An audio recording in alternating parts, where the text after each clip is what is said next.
अहम ख़बर असां शेयर कंदासीं। कराची, हैदराबाद ऐं लाड़कानो खां पोइ सखर में बि पीपल्स बस सर्विस जो इफ़्तिताह थी वियो आहे। अहम ख़बर असां शेयर कयूं पिया। इफ़्तिताही तक़रीब में सूबाई वज़ीर नासिर हुसैन शाह, अवेज़ शाह, MNA नोमान इस्लाम शेख ऐं ॿियनि बि शिरकत कई आहे। जॾहिं त सूबाई वज़ीर नासिर हुसैन शाह, अवेज़ कादिर शाह ऐं ॿियनि पीपल्स बस सर्विस में सफ़र बि कयो। नासिर शाह जो चवणु आहे त बिलावल भुट्टो ज़रदारी जे विजन तहत पीपल्स बस सर्विस शुरू कई वई आहे। अहम ख़बर असां शेयर कयूं पिया। कराची, हैदराबाद ऐं लाड़काने खां पोइ सखर में बि पीपल्स बस सर्विस जो इफ़्तिताह थी वियो आहे। इफ़्तिताही तक़रीब में सूबाई वज़ीर नासिर शाह, अवेज़ शाह ऐं MNA नोमान इस्लाम शेख बि शिरकत कई आहे। तफ़सील मालूम कंदासीं। लाइन ते मौजूद आहे KTN न्यूज़ जो रिपोर्टर जान मोहम्मद महर। जी जान मोहम्मद, छा तफ़सील आहिनि?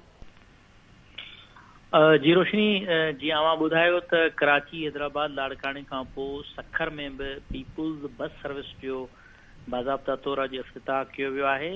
रोड़ी जे बस टर्मिनल ते हिकु तक़रीब थी जंहिंमें सूबाई वज़ीर नासिर हुसैन शाह, साबिक़ सूबाई वज़ीर अवेज़ कादिर शाह, MNA नोमान इस्लाम शेख ऐं साबिक़ मेयर सखर अरसलान इस्लाम शेख गॾिजी करे पीपल्स बस सर्विस जो इफ़्तिताह कयो। इब्तिदाई तौर ते सखर खां रोड़ीअ ताईं 10 बसूं हलाइण जे लाइ सखर पहुचायूं वयूं आहिनि, जेके ॿुधायो वियो त 3 ॾींहंनि ताईं सखर ऐं रोड़ी जा शहरी उन्हनि ते मुफ़्त में सफ़र करे सघंदा। ट्रायल बेसिस ते 3 ॾींहं जेके आहिनि उहे मुफ़्त में हलायूं वेंदियूं बसियूं, जॾहिं त उन खां पोइ घटि किरायो जेको आहे बाक़ी ट्रांसपोर्ट खां उन ते माण्हू सफ़र करे सघंदा। सूबाई वज़ीर नासिर हुसैन शाह जो चवणु हुयो त पीपल्स बस सर्विस खां पोइ असां ईंदड़ कुझु महीननि जे अंदरि पिंक बस जेका सिर्फ़ु लेडीज़ जे लाइ हूंदी उहा बि सखर में शुरू करण जे लाइ वञी रहिया आहियूं, जंहिं ते कमु हली रहियो आहे।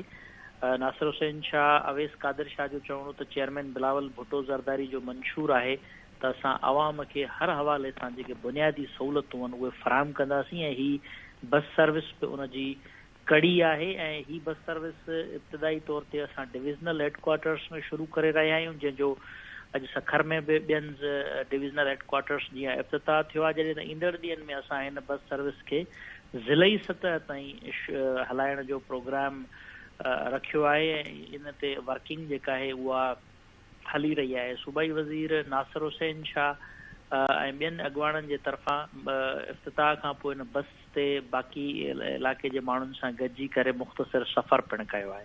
जी, वॾी महिरबानी। नाज़रीन, सखर खां जान मोहम्मद महर तफ़सील ॾिना आहिनि।